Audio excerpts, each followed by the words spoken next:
Hi guys and girls, Harry McKendry from Visordown.com, hope you're all doing well. And in today's video, what we're going to talk about is the top 5 production bikes of 2019 that you can buy that have got the most power.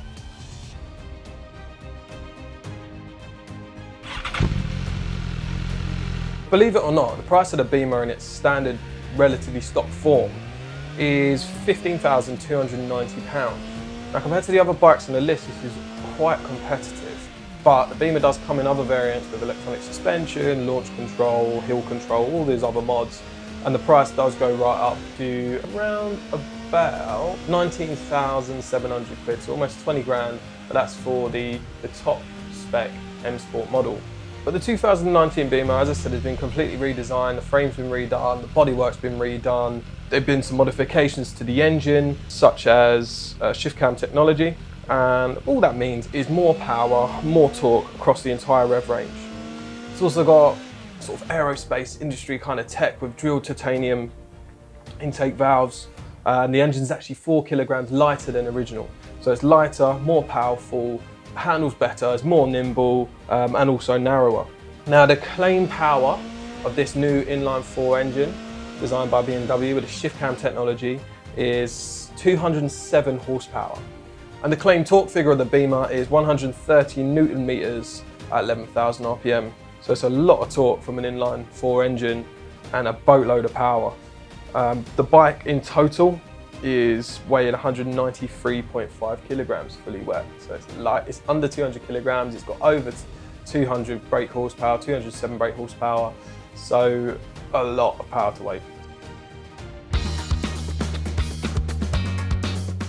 So the next bike, again with RR in the name, but this time is a Kawasaki. So it's the Kawasaki ZX10RR, which is a little bit down on the power on the Beamer. So it's got 204 horsepower, but with its special ram air induction technology that Kawasaki is quite proud of, at which is developed at high speed, it gives the ZX10RR 214 brake horsepower.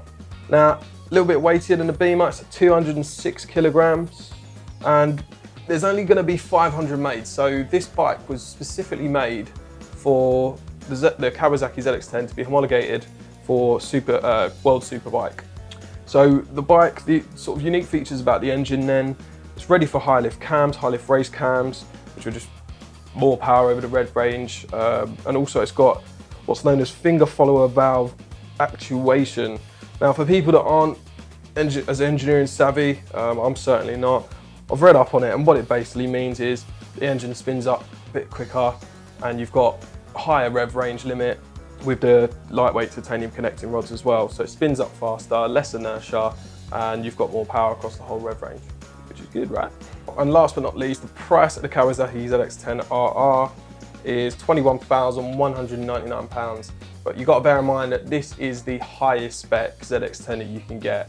And if you're lucky enough to get one, that is because there's only 500, but hey ho.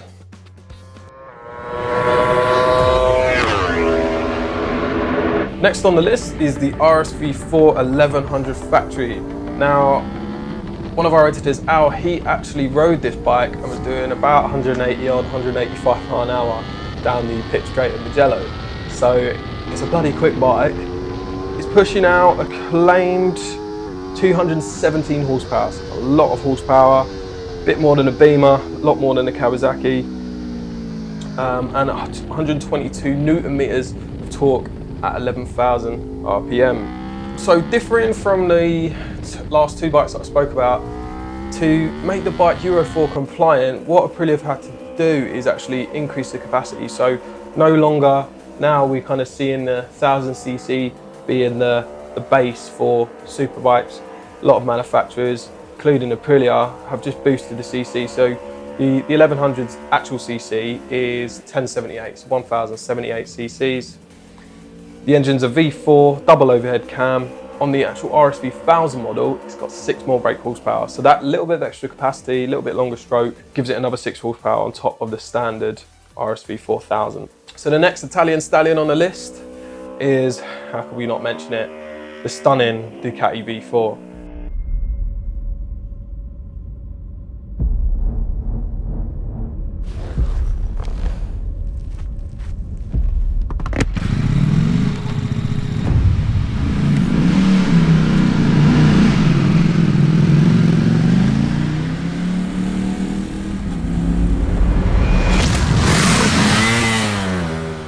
Now the V4 base price is coming in at £19,495, and the S model is coming in at £24,295. Like the Aprilia, an absolute boatload of horsepower and torque. So the Ducati is coming in at 214 horsepower with 124 newton meters of torque. And the engine again is actually an 1103cc V4 configuration. So again, that extra capacity just helping it pass the really quite stringent Euro 4 guidelines that are in Europe. But the 90-degree V4 configuration is actually based off their MotoGP bike. So it's an engine configuration Ducati are very used to and trust at the highest level of racing. I think what's worth a mention saying is that we will soon, I don't know how crazy Ducati are, but they will be letting us test not only the V4, the V4S, but also the V4R. So there will be a road test coming soon, which I'm mega excited about.